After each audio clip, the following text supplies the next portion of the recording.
বাচ্চারা এটা কি হয়েছে স্যার?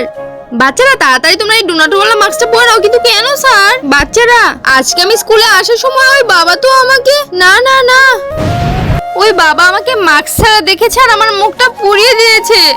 স্যার এখন আমাদের কি হবে? এই জন্যই তো বলছি তোমাদের তাড়াতাড়ি এই মাস্কটা পরে নাও, না হলে ও তোমাদেরও মুখ পুড়িয়ে দেবে। আচ্ছা স্যার, আরে আরে দোস্ত দাঁড়াও, কিছু হবে না তোমাদের। হ্যাঁ বাচ্চারা তাড়াতাড়ি পালাও এখান থেকে। এই বাবা তো অনেক বেশি করে ফেলছে, আজকে ওই বাবাকে একটা উচিত শিক্ষা দেবো আমি। ছেড়ে দে আমাকে। হ্যাঁ নেহা, এসব কি হচ্ছে? আরে স্যার, কালকে যখন আমি এই বাবার পেছনে পড়েছিলাম তখন এই বাবা আমাকে ধরে ফেলেছে। আজকে তো এই বাবাকে আমি ধরেই ছাড়বো। আরে এই বাবা তো এখানেই ছিল, কোথায় চলে গেল?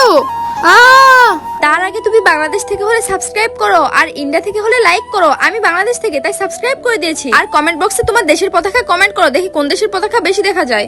কিন্তু তুমি বাঁচলে কি করে? আমি তো এভাবে বলবো না, সবাইকে বলে দাও 1 মিলিয়ন সাবস্ক্রাইব করে দিতে, তাহলে আমি বলবো। আচ্ছা আচ্ছা আমি বলছি। বন্ধুরা তোমরা যদি জানতে চাও নেহা কি করে বাঁচলো, তাহলে ভিডিওতে লাইক করে চ্যানেলটি সাবস্ক্রাইব করো।